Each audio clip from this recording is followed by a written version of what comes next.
আমি একটা পুলিশে বই আইনের লোক হইয়া, তাই না আমার হাজব্যান্ড একটা পুলিশ ডিপার্টমেন্টে চাকরি করে, অসুস্থ, ডিপার্টমেন্ট পুরা জানে, জানি না সেটা আজকা আমার স্বামী পিঠা খাইছে, অসুস্থ, আমি কি করবো এখন?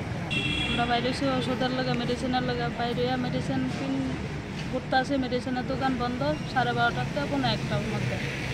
তখন আমরা কামান চমনির থেকে রাজবাড়ি দিয়ে জগন্নাথ রোডে যাইতে আসি, এরকম আমরা কয়েকটা ফোলা পাই না আমরা আটকাইয়া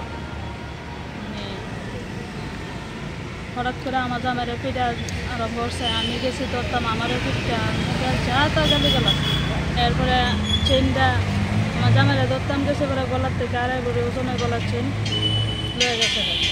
112 ফোন করলাম, 112 আইলো, তারা সামনে দিয়ে দৌড়ে যা, তারা দেখাই দেয় ওই তো সার এই গাড়ি, তারা জানা।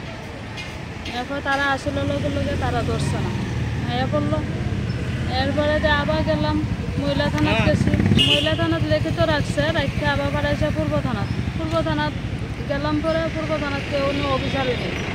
এবার যাও একজন ছাত্রা পাইছে আপনি কথা কইছেন শুনছি, এই কথা কইছে পরে বাইরে গেছে। এবার পশ্চিম থানাত চান, আমরা এরিয়া তো পশ্চিম থানাত আইলাম। পশ্চিম থানাত রাত্রে 12টার থেকে 12:30 থেকে ভোর 4:30টার সময় বাড়িতে গেছি। আজকে এখন বাজে রাত্র 10টার উপরে বাজতেছে, এখন অব্দি কোনো আসামিরাও ধরছে না।